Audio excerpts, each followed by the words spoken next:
Kim Chu, dinala sa ospital matapos gumaling sa COVID-19. Kamusta na nga kaya ang TV host actress na si Kim Chu? Kasalukuyan kasi siyang nasa ospital at tapos tamaan ng COVID-19 kamakailan lang.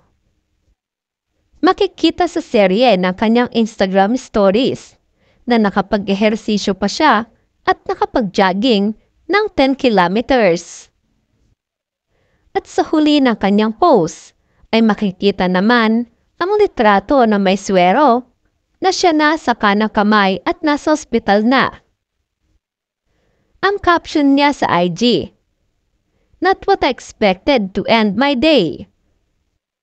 Nagpasalamat din siya sa kanyang hair and makeup artist na si Heidi Fernandez na nagdala sa kanya sa ospital.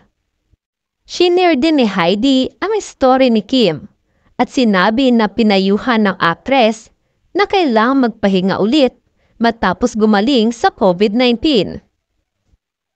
Magugunita na recently lamang ay nagpositibo sa nasabing virus ang actress.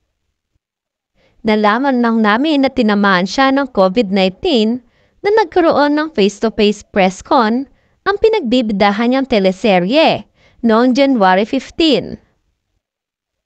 Pati ang co-star niya si Paolo Abilino ay positibo rin sa virus, kaya via Zoom sila humarap sa entertainment media noong araw na yon.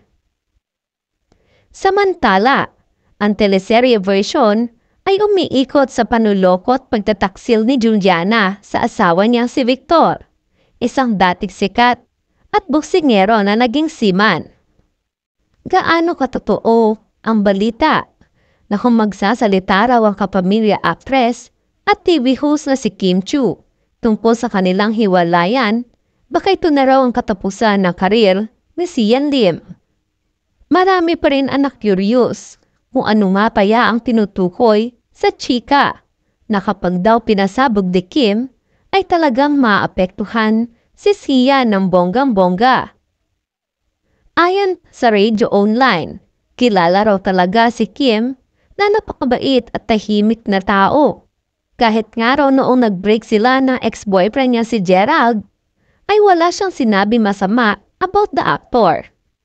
Parehong nag-issue ng official statement sina Kim at Sian sa kanilang Instagram page tungkol sa kanilang paghihiwalay. Isa nga ito sa pinag-uusapan ni Nanay Christopher Min at Romel Chica sa mga nakaraang episode ng kanilang programa